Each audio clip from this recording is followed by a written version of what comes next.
Top 5 Bizarre Ventures from Famous Companies. Number 5. Sony sells life insurance. Sony Corporation is famous for its electronics, which include everything from the iconic Sony Walkman to 3D headsets.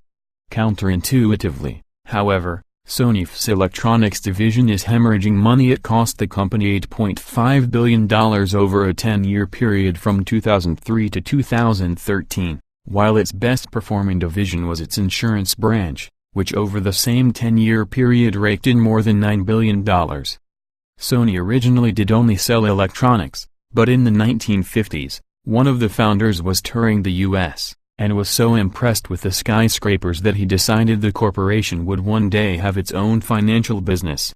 In the 1980s, Sony started selling insurance. Sony's digital and media records branch, also profitable, also got bigger at this point.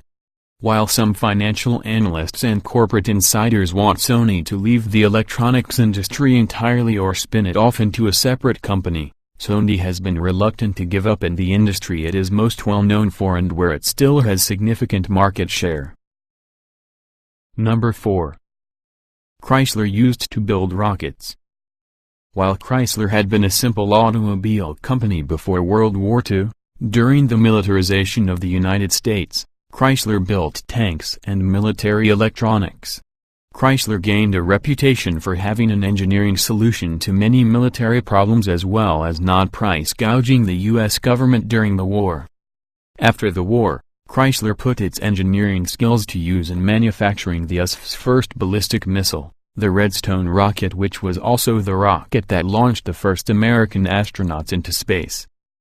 Although they were initially reluctant to take the contract to build the Redstone missile, a series of fortunate coincidences involving cancellation of other military projects freed a factory for Chrysler to use to build the missiles.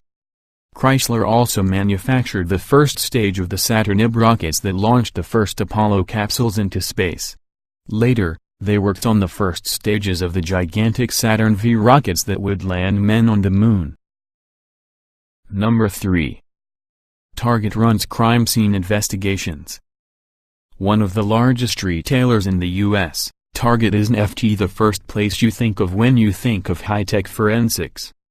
However, since the mid-1990s, Target has been turning its anti-theft technologies toward solving crimes.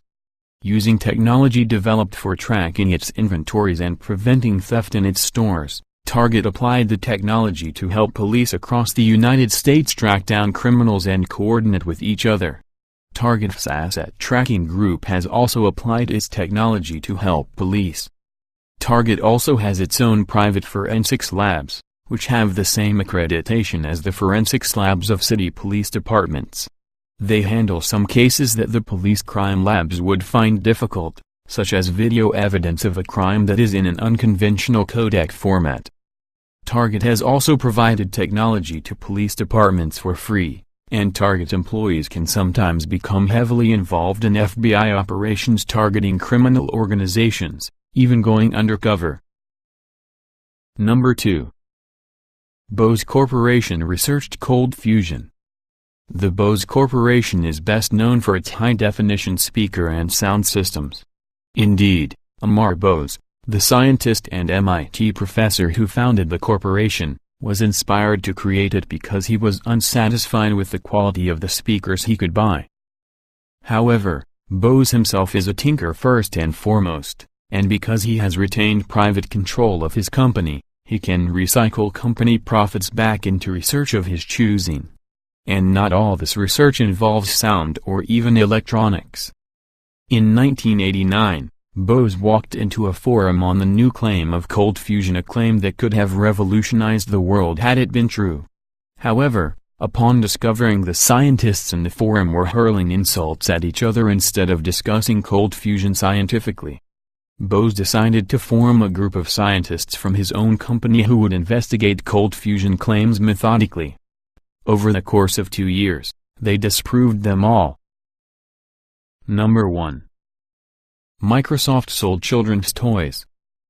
In 1997, soon before the dot-com bubble, Microsoft came out with a new type of toy that it claimed would revolutionize the way children played Actimates. The 40-centimeter high toys, which included the likes of Barney the dinosaur and Arthur the aardvark, were packed with sensors and transmitters. This allowed the toys to make statements about TV shows the kids were watching as the kids watched them, as well as use sensors to interact with the kids directly through pre-programmed motions. Television channels would broadcast a secondary carrier signal that allowed real-time interaction and commentary. Actimates was discontinued after just 3 years. The system was quite expensive and complicated to set up, costing $175.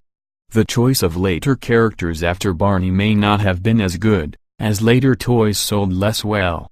As penetration of the toy market by technology was also quite limited by the time, the toy didn't catch on.